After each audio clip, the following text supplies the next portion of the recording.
Yes, we got a fine group. I would actually like to thank the fact that we can have a permit, come out here, feel safe.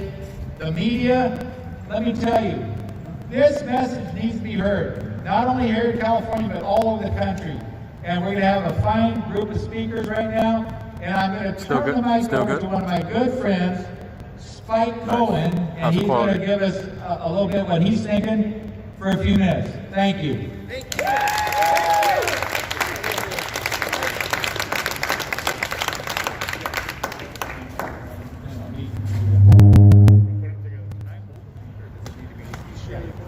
Thank you so much. Thank you so much. Who here is ready to reopen California? Who here is ready to end this system where politicians claim that they know whether or not you're essential? Who here is ready to get back to our lives and reopen safely? Folks, I believe that in order for us to be able to talk about how to move forward, we have to remember how we got here. For the first few weeks that we knew that COVID-19 existed, if you felt sick and went to a doctor and said, "Doc, I'm not feeling too hot, I think I might have this coronavirus thing that I'm hearing about," that doctor had to tell you that there was no way for them to test you. Not because there weren't test kits available, because there were, but because for the first nearly 2 months that we knew the virus existed, the federal government did not allow healthcare workers to test you for COVID. Let me say that again. After we are, because I like getting booed, after, what are we told all the time? We got to get tested as often as possible. Many people that have it don't even know they have it. There are many people that spread it asymptomatically. We have to get people tested as often as possible. For 2 months, we didn't know who had it. We actually had American companies that were producing approved and working COVID-19 test kits, and they had to sell them all to other countries because it was illegal for them to sell them here, and it was illegal for healthcare workers to do their jobs and save people's lives. That is one of the biggest contributors to why this virus spiraled out of control in this country. And many state governments, as a result of that, apparently looked at what the federal government was doing and said, "Oh, you think you botched things? Here, hold my beer." They went and they took COVID-19 patients and they put them in nursing homes. Now, what are we told all the time? We're told that the people that are the most likely to die of this virus are people that are elderly and people that have multiple health conditions and other comorbidities and things that are already making them sick, and that this can potentially make them much more likely to die than someone in the general population. So what do? They put the COVID patients in with the most vulnerable of the Americans, of the people in this country. Even as the people that ran those nursing homes said, "We have no protocols in place to protect our residents from the COVID patients." And those health departments said, "That's what it says on this sheet of paper, that's what I gotta do." And as a result of that, this virus spread like wildfire, and the fatality rate was very high because it was spreading mostly among the most vulnerable among us. And those state governments around the country seized upon the fear they created with their botching and bungling of this crisis to push for these lockdowns.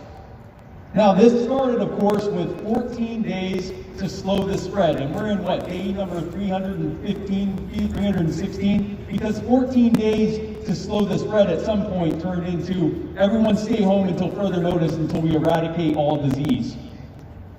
And that's what led to them telling you whether or not you're essential. Now, everyone here, show of hands, raise your hands if your state government has ruled your line of work or your business to be non-essential. Okay, I see a few hands here. Keep your hand raised if you agree with them that you're not essential. All those hands went down. So, it's very clear why. You know that you are essential. You know that it is essential for you to be able to earn a living, to be able to put food on your table, to be able to keep a roof over your head. It is essential for you to be able to continue to work. And that is the problem that we are facing right now. Now, we also know that these lockdowns don't work. In fact, the World Health Organization actually warned against long-term lockdowns. They said it's one thing to have a week or two, but you can't have long-term lockdowns. They actually came out and said that long-term lockdowns do nothing to slow the spread of the virus over the long term, and that they increase things like suicides, they increase things like overdoses, they increase things like child malnourishment, they increase things like poverty and homelessness, and they increase many other things that have much higher fatality rates than the virus itself. So we've seen how counterintuitive this is. We also see that it doesn't really work to slow the spread. Right here in California, which is one of the states with one of the most stringent lockdowns and has had some of the most stringent lockdowns during the time of this pandemic, the rate of infection is somewhere around 6,400 per 100,000, so about 6.4%, give or take. I live in South Carolina.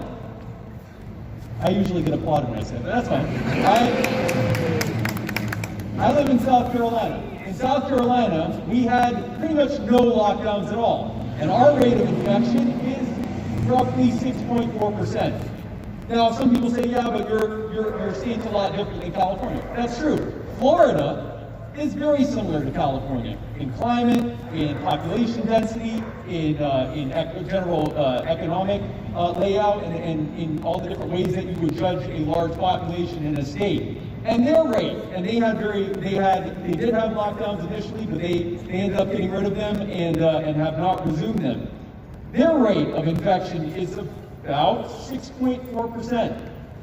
It's almost as though, and there are other states, by the way, there are states that have stronger lockdowns and have lower rates. There are states that have stronger lockdowns and higher rates. There are states that have little to no lockdowns and have higher rates, and there are states that have little to no lockdowns and have lower rates. It's almost as if these lockdowns aren't doing much to actually slow or affect the spread of the virus at all, and it has much more to do with other factors related to that state itself. Now, I could sit here and I could quote statistics all day long, but the reality is I don't need to tell you statistics to tell you that these lockdowns aren't working. That's why y'all are here. Because it makes sense that government can't save your life by destroying it. It makes sense. Oh, by the way, keep clapping. Never feel like you can't applaud me. If at any point you feel the need, ever at any time, to applaud, hoot, holler, say, you're the best, fight, whatever you want to do. I will not stop you. I will actually stop talking so that you can continue applauding. No. Hey, thank you. But we didn't need these statistics to tell us what we already knew, that we can make these decisions for ourselves. Give us the information, tell us the best way to stay safe, and we will make decisions far better than a small handful of central planners who have no idea what our life is like or what we need to do to be able to stay safe. Now, folks, I last year ran for vice president. And the reason I bring that up is because I traveled all across this country, and I heard some absolutely heart-wrenching stories from people about how their lives have been utterly destroyed or ruined by these lockdowns. I heard about people who are now re-battling addictions that they were able to successfully be recovered from because they were no longer able to go to their AA meetings, because their AA meetings had been ruled non-essential, but the liquor stores were ruled essential. I talk to people whose suicidal ideations are the worst they've been in decades because they aren't getting the human contact that they need to be able to stay sane. A Zoom call just isn't enough. They need to be able to see people. They need to be able to interact with people. I talk to people who have been told that they more than likely have cancer. But in their state, the hospitals are only allowed to deal with COVID patients, even though those hospitals have said that they do have the protocols in place to protect the non-COVID patients from the COVID patients. So they've been told when this pandemic is over, we'll have to get you a cancer screening. I've heard absolutely heart-wrenching stories, and one that I heard right here in California is a man named Troy, and he owns a Thai restaurant in Long Beach. He opened it a few years ago, and this year, in response to the pandemic, when the first round of regulations came out, Troy spent tens of thousands of dollars to retrofit his restaurant inside and outside to create outside dining to be able to comply with those regulations so that he could remain open. And then they shut him down anyway. He spent tens of thousands of dollars and they went ahead and shut him down anyway. Now, thankfully, he was able to recently reopen, but where he is right now is he's only doing order carry out because that's what the regulations are here. Oh, okay. Oh, I'm sorry. So, in closing, here's what I'd like to say, because here's what matters. I could stay up here all day and talk about this if someone doesn't stop me. But here's what I will say. The question is, what do we do to stop these lockdowns? And the very simple answer is we have to look at what caused it to happen in the first place. The reason they happen is because politicians can do it and because it served their interest to do so. It keeps you scared and it makes you more reliant on them. So we have to hit them where it hurts, in their wallets and in their vote counts. We have to make it clear that any politician who supports telling us whether or not we're essential, supports taking everything from us if they see fit, that we'll never vote for them, that we will only vote for politicians, that we will only vote for candidates who recognize that you and you alone make the best decisions for yourself. To vote for candidates who recognize that we do best, that you do best, when you are most free. So who's with me? Let's reopen California.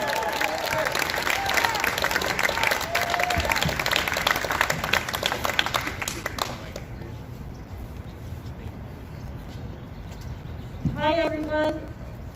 Hi. Can you hear me? Close, go close. Can you hear me? Hi, everyone. My name is Sue Frost, and I'm here representing ReOpen Cal Now. Do it local, do it safely.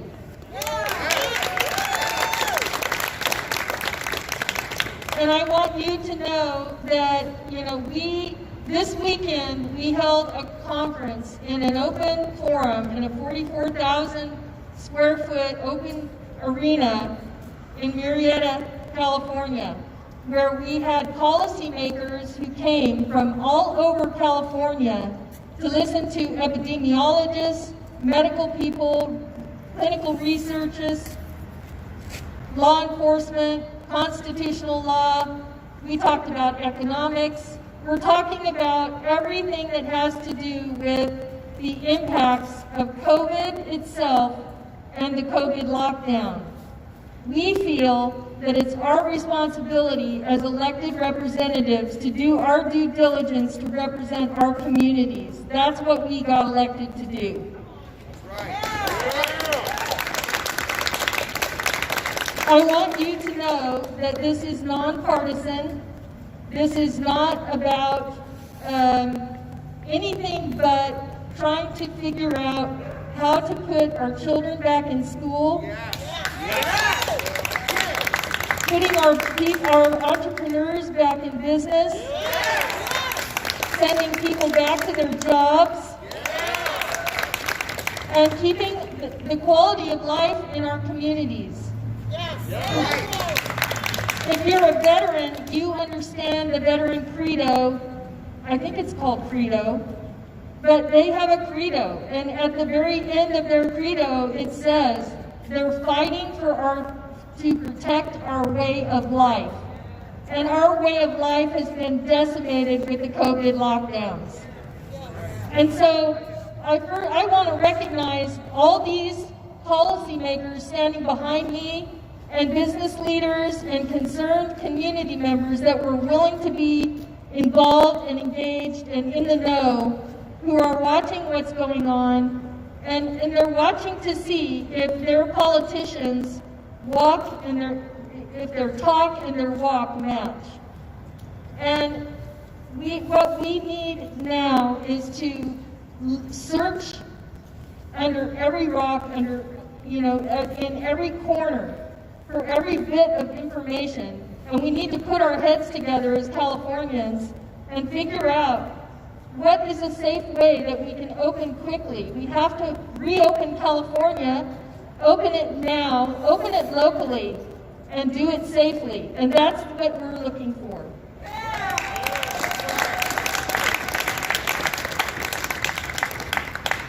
It's really important that anyone who's watching this as citizens, we're not the only ones that have a responsibility. Every citizen has a responsibility to do their due diligence and to understand their constitutional rights.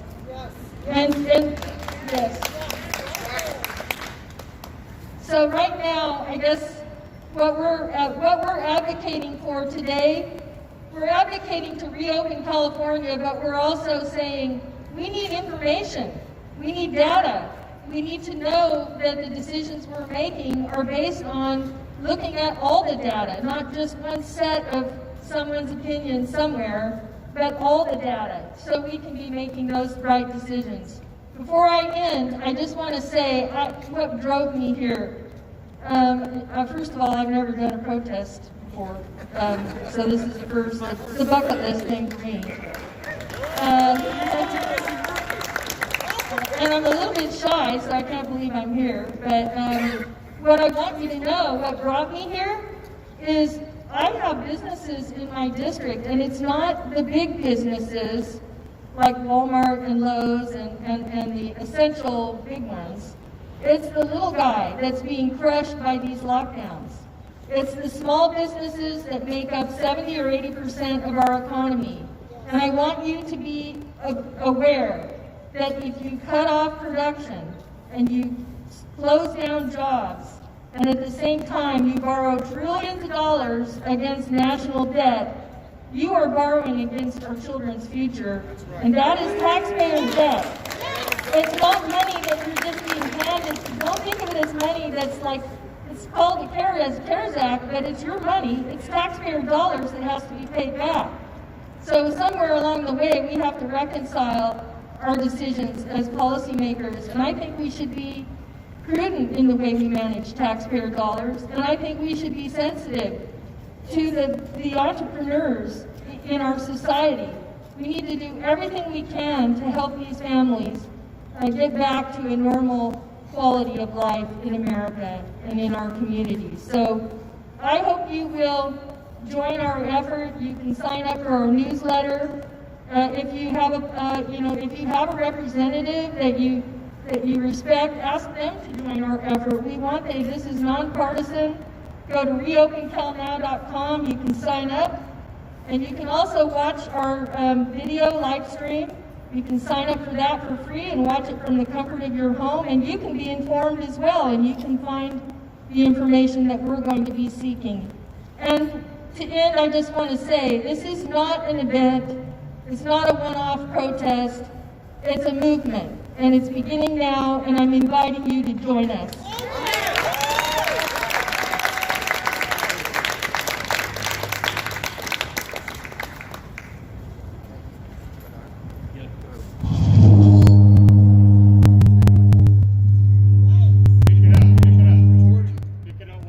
Okay. Sorry about that, folks. Hey, I'm Supervisor Jim Desmond from the San Diego County, and I'm part of this Reopen California Now because we want to open California, and we want to do it safely. We can beat this virus, and we can be open for business. We can do both. Californians, if you look behind me, everyone up here is wearing a mask. Everyone up here is respecting the safety protocols that are necessary to beat the virus. Everyone here is willing to do the right thing. As Californians, if you treat people, as legislators, if you treat people like children, they will act like children. If you treat people like adults, they'll act like adults. Let's let the residents and the citizens of the state of California act like adults and do the right thing. 99.9% of them will do the right thing. On this journey here, I've been railing against discrimination. discrimination between essential versus non-essential, and discrimination between businesses that are allowed to open and businesses that are not. Our main cause is to allow all businesses the same opportunity to open and operate safely along with our schools. Thank you very much.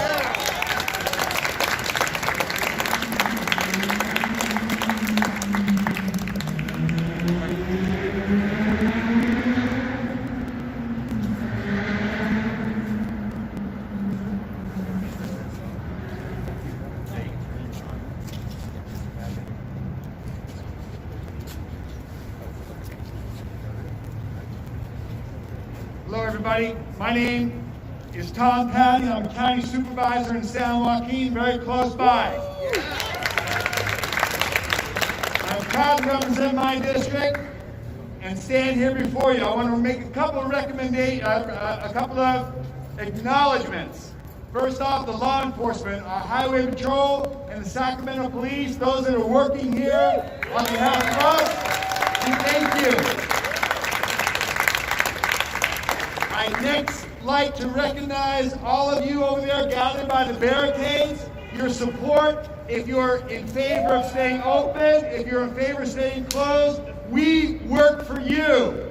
It's okay if you want to close, you want to be safe, it's fine. You can do what you want, that's good for you.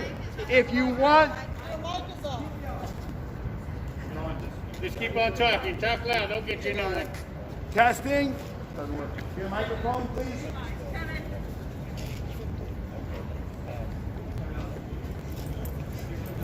Whatever.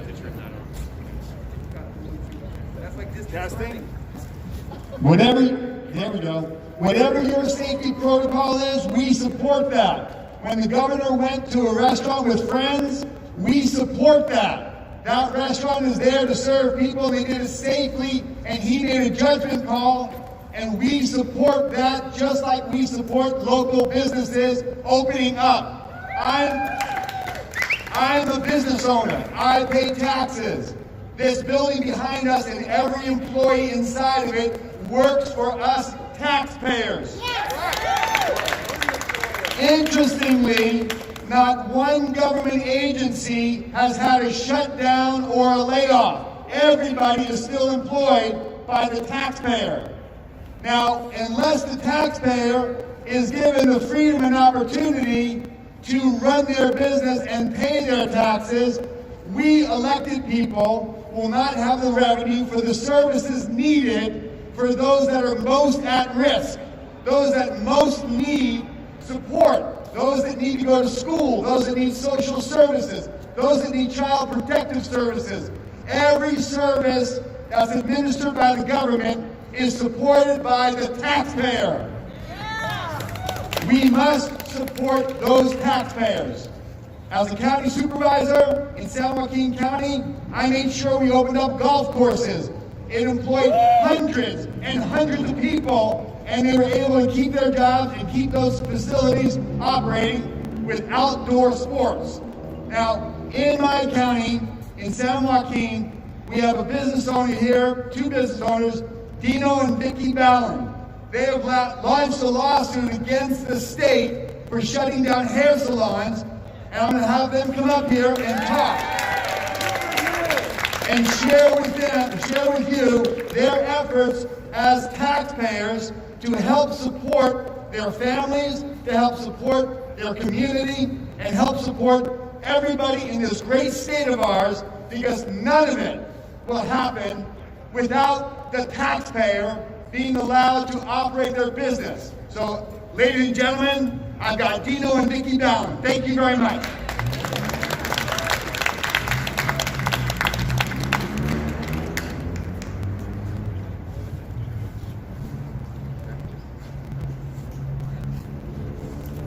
Hi, thank you. Hello. Here. Just keep on talking. Hi, thank you. My name is Dino Ballin, co-owner with my wife Vicky of Palm Hair Company in Stockton. Our salons employ approximately 125 stylists, but we're here today representing over 53,000 hair salons in the state that are now currently closed, and 620,000 licensed professionals who are now out of work and have been out of work for half of the last year. Approximately 2% of Californians are licensed by the state in personal care services. There aren't many degrees of separation from any one of you and a hairstylist or barber. They're your mother, your father, your brother, your sister, your aunt, your uncle, your cousin, your good friend. All of them have been marginalized by the government and told that their careers, their very lives, that they've spent years, even decades building, are not essential. They've been sent home and told they'll be arrested, lose their license, and fined if they attempt to work to feed their families. And we've seen this happen in real time. All of this is occurring while there is no data that suggests our industry is unsafe. In fact, it's quite the contrary.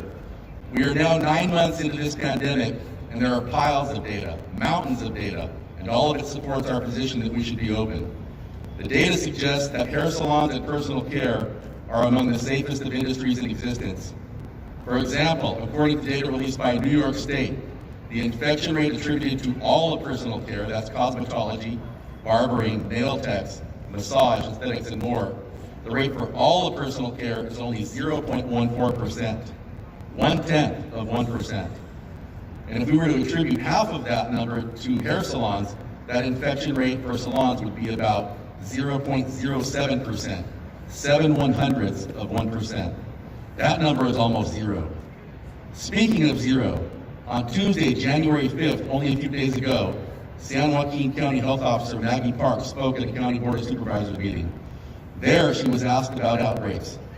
Dr. Park stated to the board that, quote, "We do have the ability to trace outbreaks." She emphasized the word do.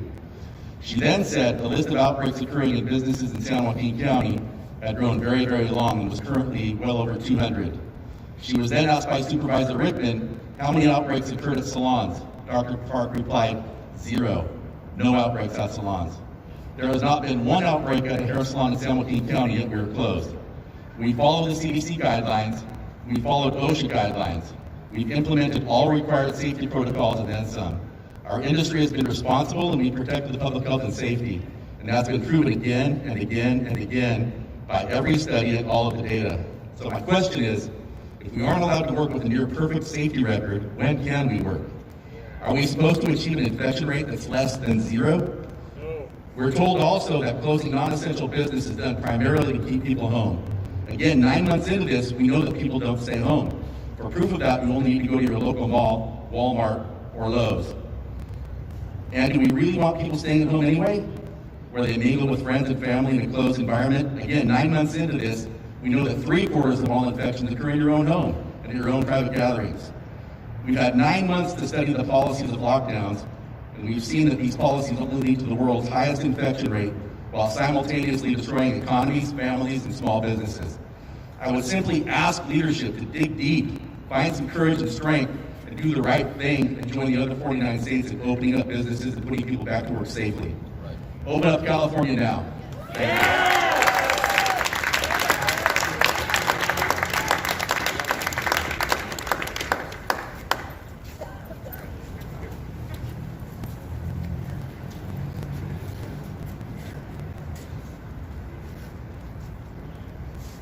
Thank you. Good afternoon, everyone. It's nice to have everybody here today. I want to start with a thank you to the men and women of the California Highway Patrol and the Sacramento Police Department that are here today. I worked in this building behind me for 6 years in the state legislature. I know firsthand what a dedicated, well-trained, and committed force those two police departments are, committed to the rule of law, committed to the safety of everyone who comes to this building. I also want to thank everybody that is here, out there and behind me. We are demonstrating the right way one does policy in the United States of America. It is quietly, it is peacefully, it is listening and talking, it is debating, it is exploring the issues, it is peaceably assembling to petition our government, And it is none of that nonsense we saw in D.C. and should be repudiated by everyone. That is not how one accomplishes political goals in the United States of America. You people, the folks behind me, are a testament to how it gets done. This conference was to further that dialogue. This conference was to give public policymakers the opportunity to discuss amongst themselves and with experts policy choices that we can make collectively to better serve the men, the women, the children, the people who've asked us to serve them and charged us with that awesome task. I started the Open Cal Now movement back in October because it was abundantly clear then that the same old thing that had been tried since March and 2 weeks to flatten the curve was still being tried, and while it wasn't working, what was being completely ignored by policymakers in Sacramento, and I would say policymakers right here in this building behind me, but the governor cut them out of the loop, or they gave him the power and walked away. But in any event, they weren't involved. It was the policy decisions being made by the administration were failing to consider the effects of the lockdown. The only thing they were looking at was coronavirus. It is real. It is a problem. It is something that we all need to deal with. But lockdowns have consequences too. And not long after I started the Open Cal Now movement, the Great Barrington Declaration started making its way around policymaking circles. We started to hear about it. We started to see some actual enumeration of the types of damage lockdowns are doing. It's not just financial help. Yes, businesses are being shut down. American dreams are being destroyed. There's also emotional, mental, physical health consequences that policymakers were not considering when imposing on the rest of us their vision of how coronavirus ought to be dealt with. So the idea behind Open Cal Now was to start a dialogue that hadn't happened amongst policymakers and give to policymakers the tools necessary to analyze and maybe redirect the coronavirus effort. And I found very quickly that Supervisor Desmond from San Diego and Supervisor Hewitt from Riverside and Supervisor Frost, who you've already heard of from Sacramento, were eager to join. And we had Supervisor Patty, and we had Supervisor Rowe from San Bernardino, and Supervisor Gore from Placer County. Suddenly, we were finding supervisors in counties around the state. We were finding mayors and city councilmen around the state saying, we need a voice that says to the governor, talk with us, work with us, consider alternatives. And then just today at our conference, we heard from one of the founders of the Great Barrington Declaration, Dr. Bhattacharya, who put the cost of the lockdown in stark, undeniable, and disturbing terms. The cost of the lockdown, he says, is 150 million starving people around the world because of the secondary effects. Right here in America, the Journal of the American Medical Association, not some conservative publication, put the cost to our children, according to Dr. Bhattacharya, of 5.5 million years of life lost because of the lack of education, because of the social effects the isolation takes on our children, because of the lack of opportunities they will have because of the lack of education. And poverty, we know, shortens lives. 5.5 million years of our children's lives. Governor, hear us. Governor, hear the men and women who are on the ground in the communities that you represent too. Who know our hospitals and their capacity, who know our businesses and their abilities to open safely, who know the harms to our children. Governor, hear us. Have a discussion with us. Let's find a better way. That's what this conference is about. That's the sort of policy-making ideas we would like to get out into the communities and ultimately to the governor's ear. Again, thank you to everybody who is here. Realize, as Supervisor Frost said, this is the beginning of a dialogue. We hope to hear from you, the people we represent, and we hope the governor hears from you, the people he represents. The time has come to open and open safely. And the last quick point. We know it can be done. You heard from a couple of business owners here today. Not a one of them is saying, I'm going to open up business as usual, just like it was back in February. Every one of them is saying, Governor, let me open safely. You want masks? No shirt, no shoes, no service? No mask, no service. They can do that.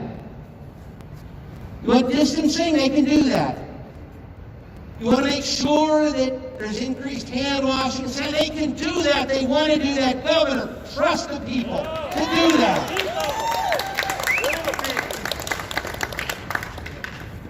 That's what this conference is about. More importantly, that is the discussion that needs to happen. I thank everybody for being here. I thank everybody for modeling how one responsibly discusses public policy in the United States of America. Thank you all. Thank you all, and God bless America.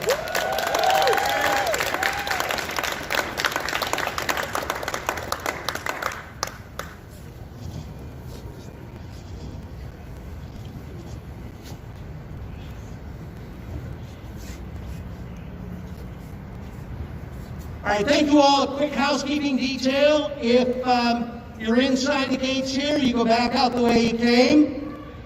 Thank one of the officers on your way out. Go to ReOpenCalNow.com to learn more about what we're saying, why we're saying it, and the information that we got at our conference today. Thank you all for being here. Be safe.